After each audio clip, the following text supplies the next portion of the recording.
I do apologise if you can hear my heater in the background, but Donnie is on my bed and he is shivering, so we need the heater on to keep him warm. I've got him in blankets and he's having a little snooze. Welcome to another video. My name is Jess and this is going to be another reading vlog. So I have already filmed my January TBR, which is already up, so you can see that there. I have already done a vlog where I've read 3 romance novels.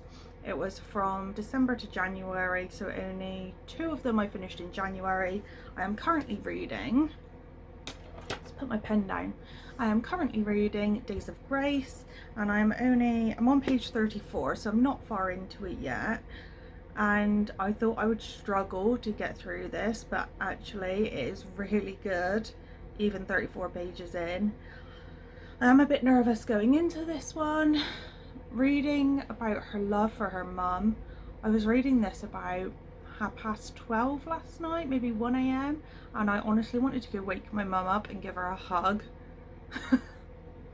So there is a strong mother-daughter connection at the start of this book.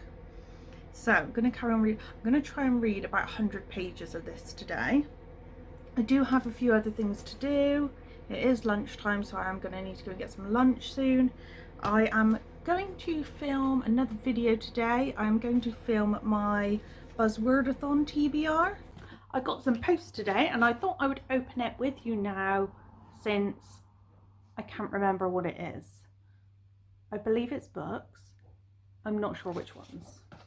These are the books to read, I believe, for March, for the Buzzword Readathon, maybe this time. It's a floppy book. Floppy books are the best. Weddings, funerals, parties, name the occasion. And Sophie Evans will be there. Sophie works for the local florist, so she's at every big event in her small hometown, arranging bouquets and managing drama. Enter Andrew Hart, the son of the fancy new chef in town. Andrew attends all the same events as Sophie, entitled arrogant Andrew. At least that's what Sophie sees. Everyone else seems enchanted by his supposed charm.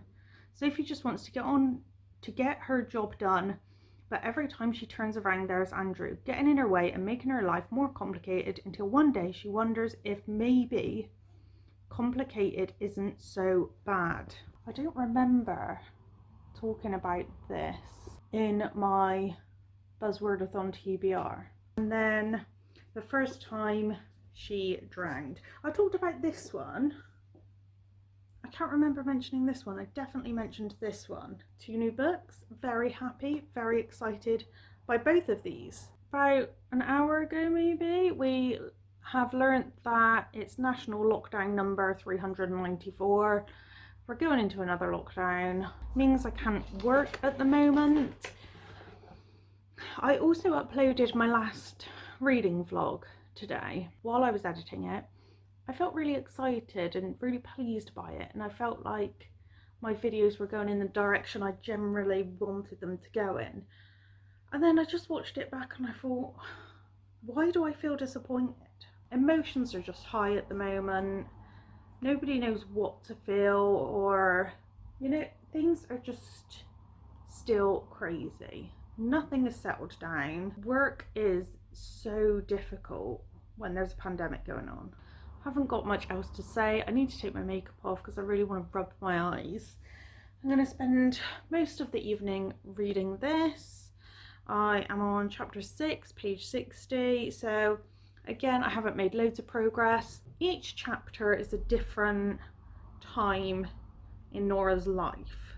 The journey starts with her being taken in by another family in Kent because the war started and she needed to evacuate and be somewhere safe where she would survive.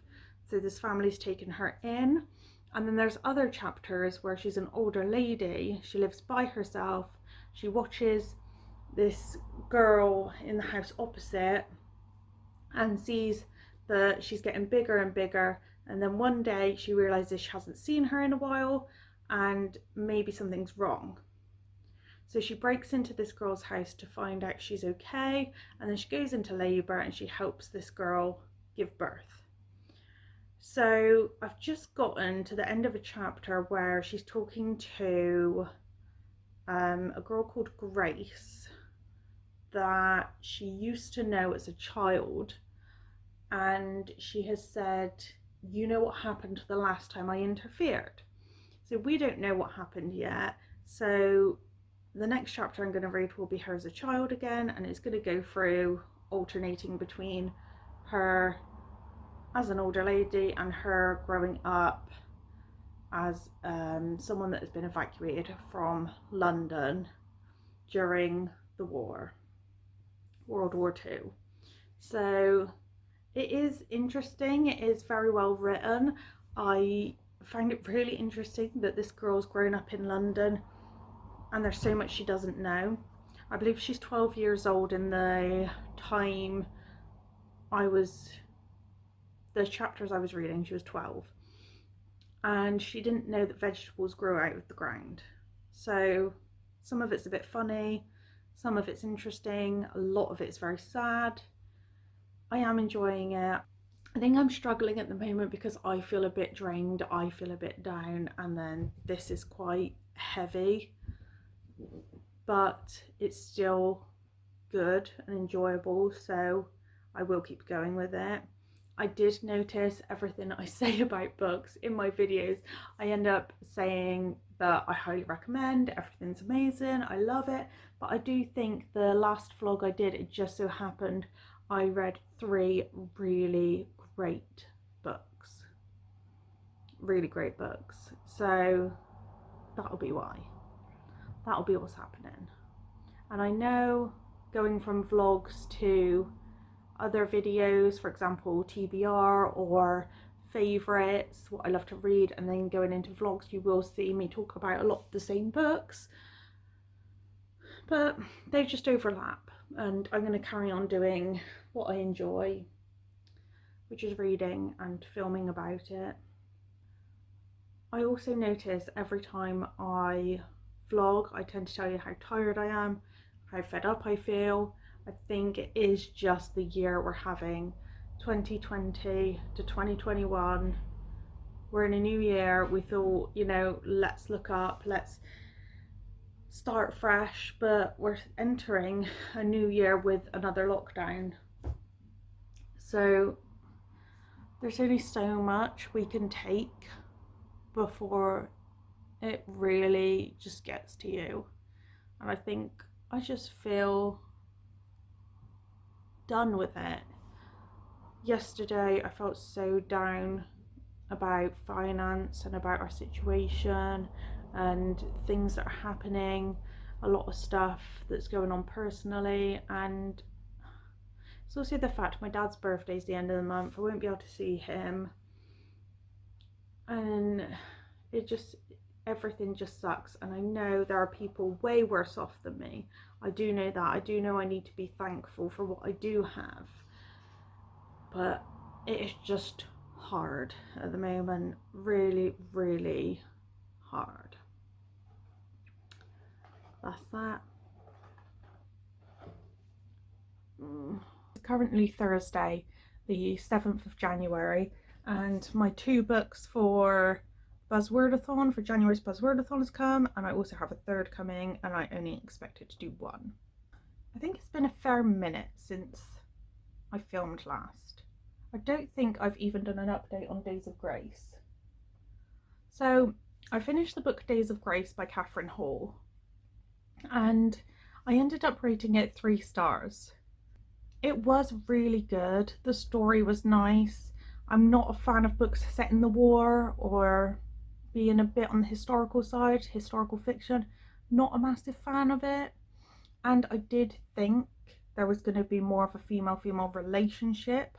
However, Grace tells Nora she loves her, and it's up to the reader's interpretation of what that love means. I think it's a sisterly love. I don't think that love is romantic. There was also some really surprising points in the story, in the journey, that I loved. the book just overall wasn't for me. It was good, I enjoyed it. Why are you having such a boring lunch? There was something else about Days of Grace that I was going to talk about. Oh, the religious aspect. I do appreciate that people have their own individual beliefs, and it's great, and I kind of envy that a little bit, because I'd love to kind of have beliefs that strongly. But when I was reading this book and she was on about things happening because it's God punishing her, I could feel myself roll my eyes, and she kept on about that quite a lot, and I just, again, I wasn't interested in that at all. That's just not something that I'm bothered by. So I give it 3 stars. It still means it's a good book. I think 3 stars is still a good rating. It doesn't mean the book was bad or I didn't enjoy it. It just wasn't my favourite, which is fine. So next up, I've taken the sleeve off because I just find them really difficult to read with the dust cover on. They just seem to slide all over the place. But you can see what book it is on the side. This is Ruth Ware's The Woman in Cabin 10, and it's so good. I'm really, really enjoying this. Last night I read about 100 pages. I've read another 20 this morning. It's going really well. So The Woman in Cabin 10, so it starts really interesting. It starts with her in her apartment, in her flat, and she's had a break-in, and she's really jumpy and nervous after this happens. And then when she goes on this cruise, she thinks that she's witnessed a murder. Yet she's wandering around this cruise ship with someone that works there, trying to find who this woman could be, because nobody recognises the woman she's talking about. Supposedly no one was staying in cabin 10. So that's where we are with the story so far. It's really gripping, really interesting. I am highly enjoying. I don't know if you can say highly enjoying, but I'm highly enjoying. It's a good time. I've noticed in my videos I keep telling you that I'm excited for books. I need more in my vocabulary.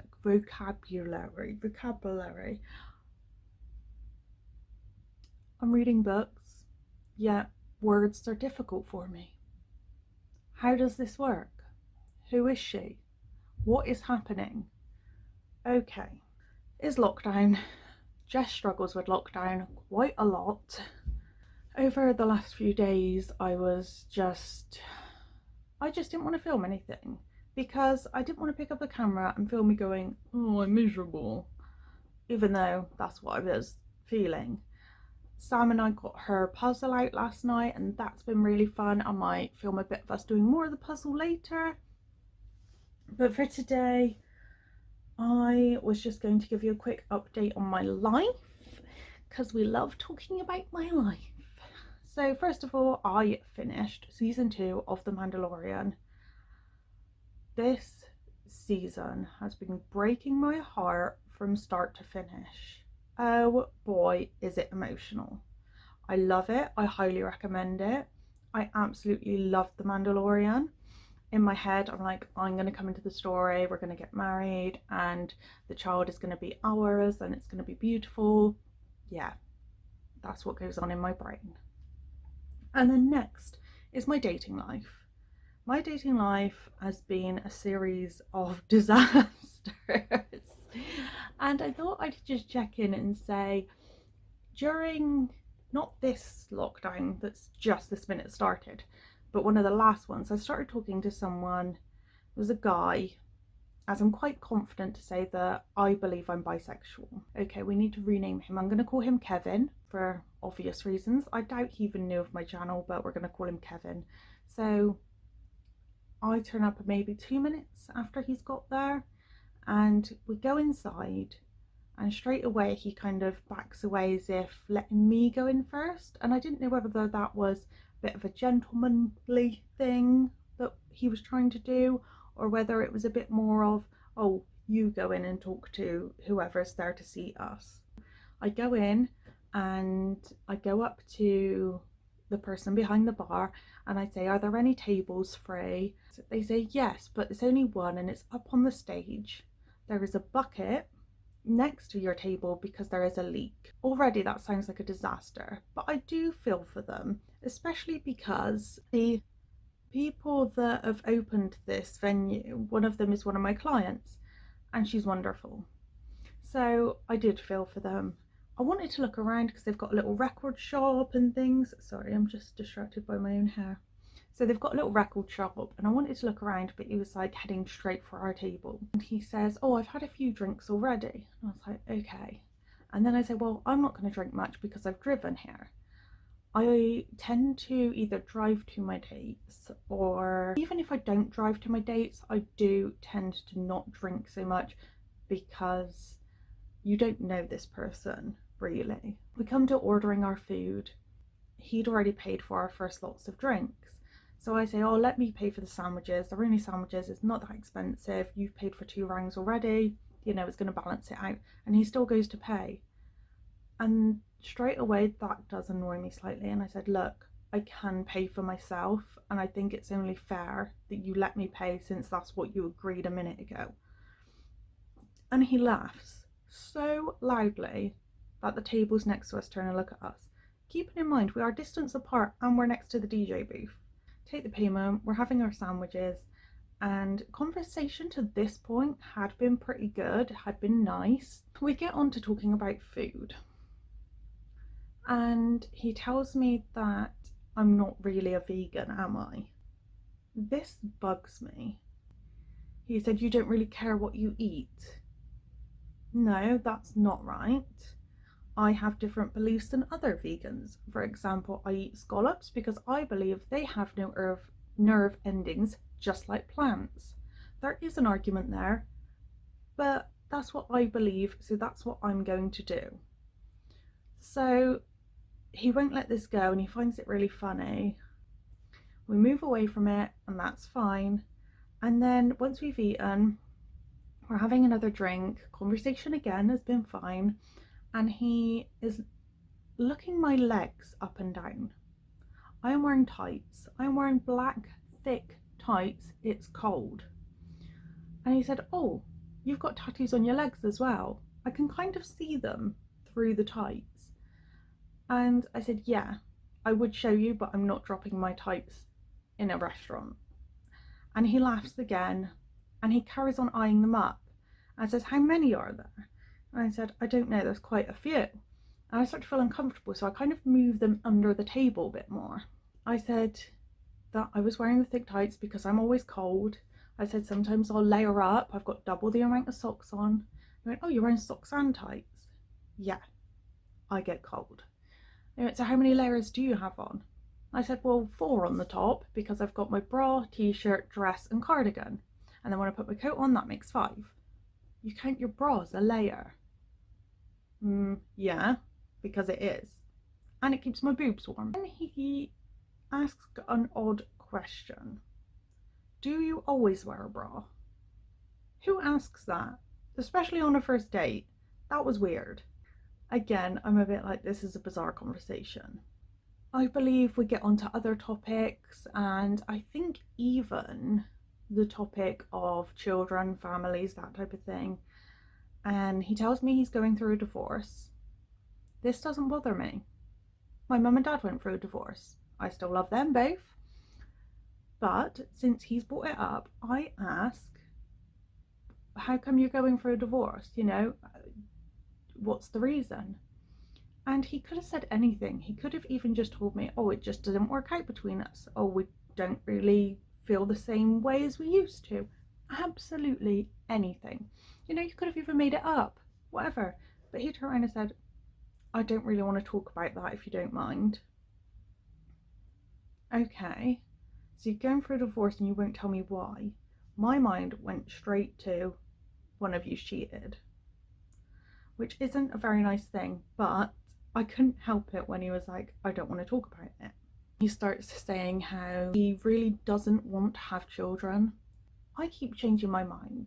I'm open to kids, and other time I feel quite maternal and I want them, and other times I don't. But someone that's putting their foot down and saying, I won't have kids, I feel like you can't make that decision for two people. The waitress comes over, it's the last round of drinks before they have to close because there's a curfew. Okay, I've had enough. Would you like another drink? Yes, he wants one. So he orders his drink and it ticks by, and as I'm talking he's being really fidgety and he keeps looking over my shoulder, he keeps looking around, and then he goes, they've forgotten my drink. And I went, oh okay. So I turned around to look and I said, oh, I'll just go and ask. So then I'm thinking, why am I going? Why didn't he just get up and do it himself? So I've gone to ask about his drink. They apologised, brought it over and said sorry they'd forgotten. As soon as he's drunk it, we're outside. He says, I'm going to be a gentleman and walk you to your car.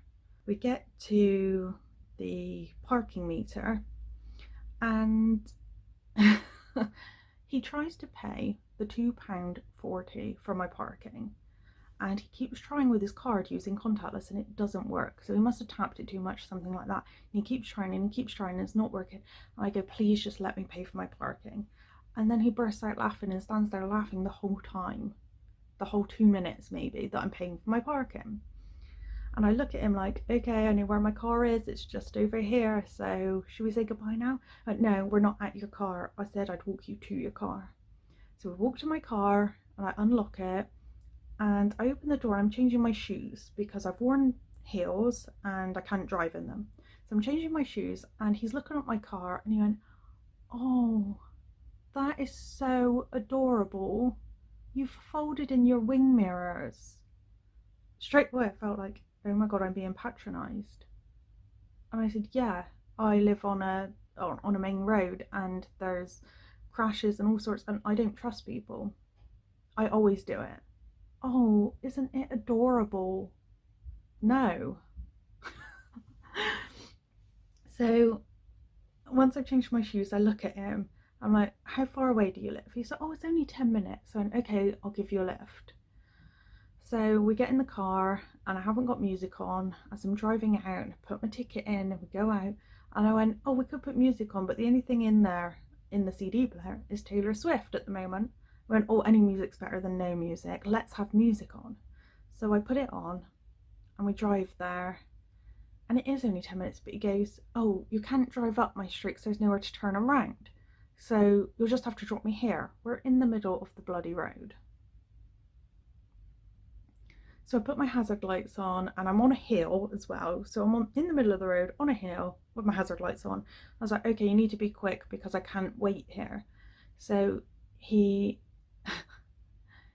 gets out the car, and as he's getting out the car, his trousers fall down and I see his bum, his whole bum, and he grabs them quickly, pulls them up, and he walks around the car and says to me, oh, I would invite you in, but my housemate won't allow women in, and starts laughing again. And I go, oh, okay, and I do my window up as he's leaning in, and he dribbles. He dribbles. We had had a little kiss in the car before the dribbling, but wow. And then I thought, oh my god, he could have even dribbled on me. So as soon as he's started walking down this street holding his trousers, I drive away so quickly, not thinking about what direction I'm going in, that I have to pull over and check maps to where I've gone. So that was the last date I have been on. Safe to say, that didn't go any further. So a couple of days ago I started talking to someone else, and it's a girl, and again, I'm not going to name names, especially because it's a bit embarrassing. She's a Leo, so I'm going to call her Leo. You know, gender norms and names with all that. So I've been chatting to Leo. We send each other the longest messages, and I cannot bring myself to be hopeful, even though it's going well, because I'm just prone to disaster. So we've been chatting non-stop, we are going to exchange some DVDs via post and talk about, we're going to exchange our favourite series. So I'm sending her Dexter and she is sending me, well, I'm watching Sons of Anarchy, which is her favourite on Netflix, but she is also sending me Supernatural, which we're going to watch through together again.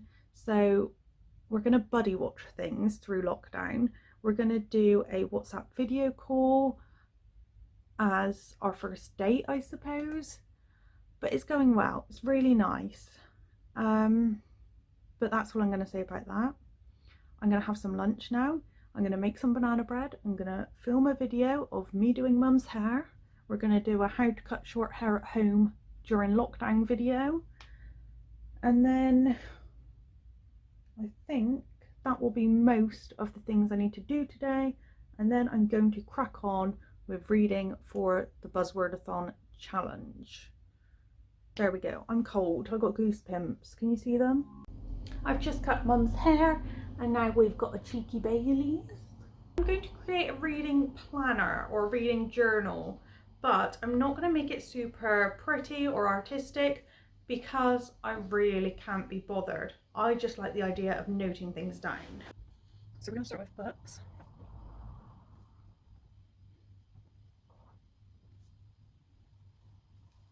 So we're going to start with books I have read. We're going to do a little key. We'll just do it just here. And we'll do 5 stars, and then we'll do 4, 3, 2, 1, and then whatever colour they are, I will colour the book in under that colour, if that makes any sense whatsoever.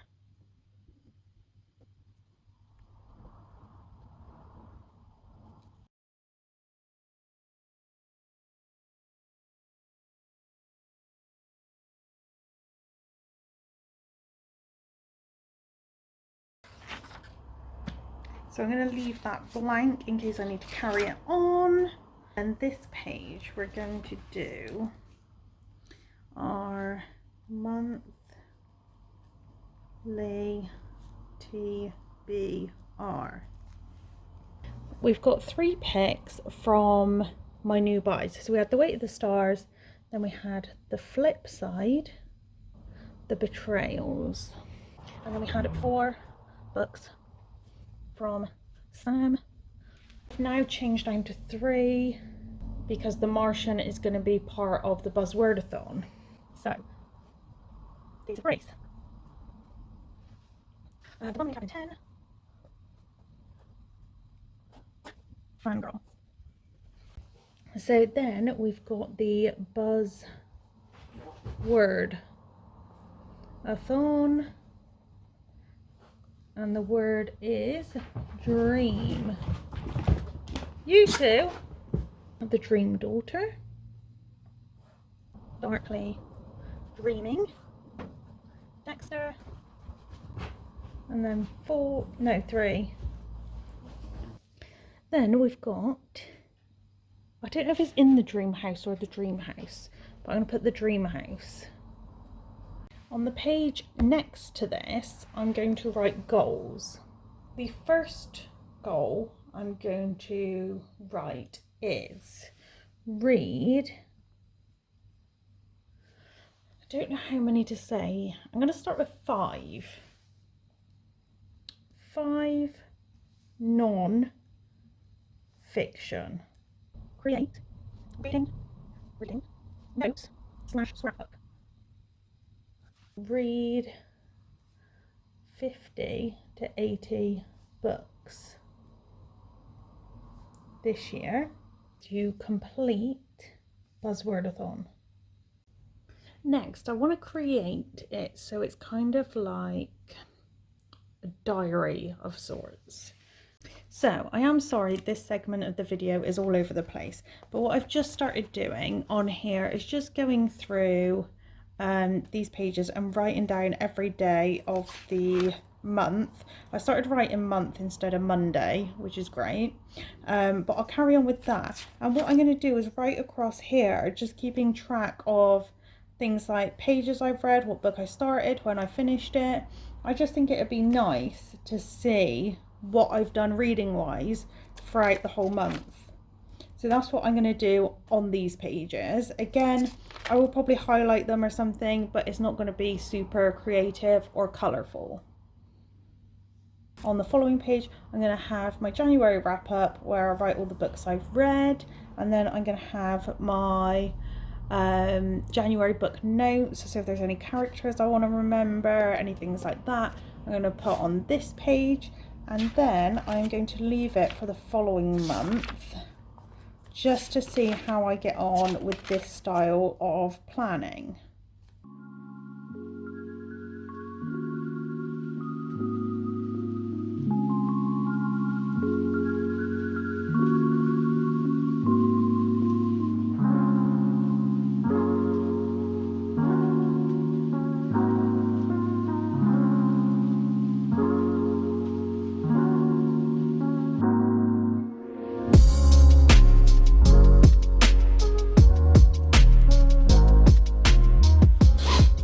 It's Friday. Yeah. Is it the 8th?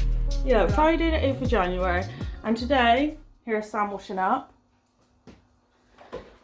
I've not got any makeup on. I need to give my skin a break. Look at this. This 1, 2, 3 little spots. That's bad enough for me to quit makeup for the week. I say the week, there's only 3 days of the week left. So, this morning, we went to Tesco, didn't we, Sam? Mm-hmm. We got ourselves a book each. I know, this is surprising news for both me and you. We also bought a bin. I'm going to show you the bin. Here's our new bin. Do you like it? Look at your little face. It was £14 at Tesco's. Was that right? Yeah, reduced from 28. Reduced from 28. What a steal. I said I was going to make banana bread yesterday and I didn't because so much happened. And then I needed to sit down. I'm going to make banana bread right now. We've got some buttons and we've got some nanas.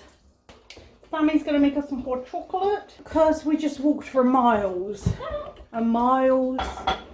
On a fruitless journey. It was a fruitless journey. 3rd book almost finished in the first week of the month.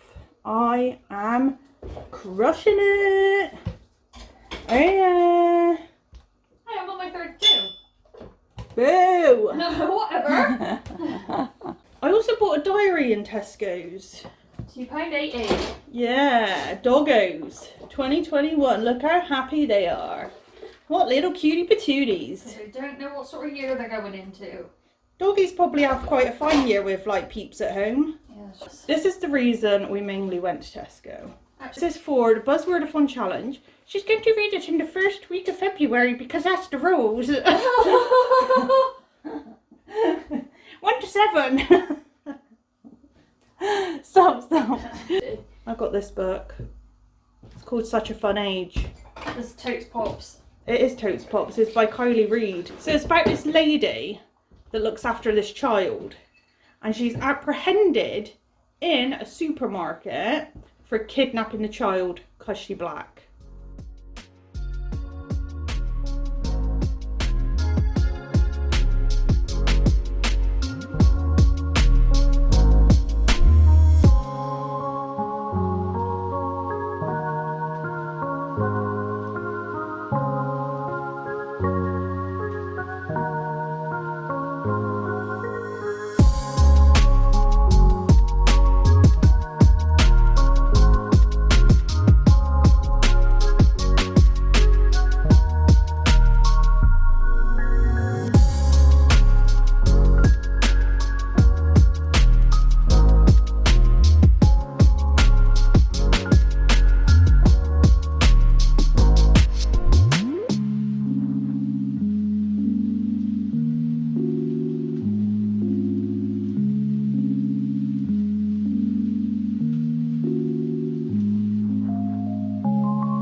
It's beautiful. People have been through the things I've been through. That's why I'm on the waiting list for a guide to help me get where We finished puzzle, and then I finished The Woman in Cabin 10 by our roof. Or roof. Our roof wear.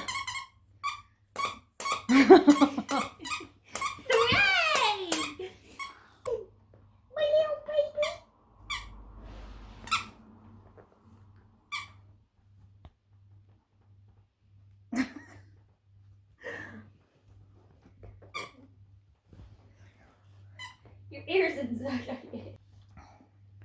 This is 4 stars. Highly enjoyed it. From start to finish, I thought it was really well paced.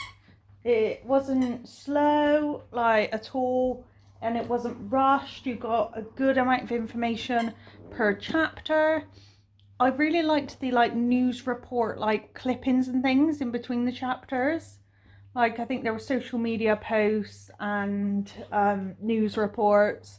I thought that was really interesting, especially because a lot of them were about the main character and she didn't know what was being said because she had no internet connection.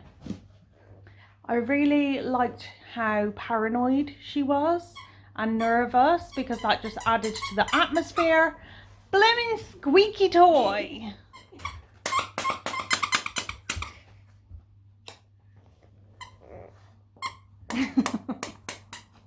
Roxy!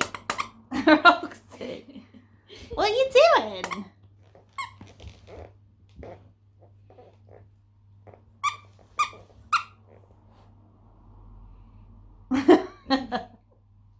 What are you doing?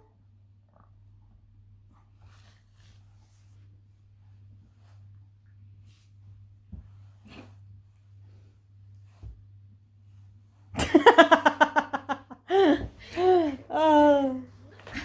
Now she's lying on it. Oh. You've missed. I love when she does this.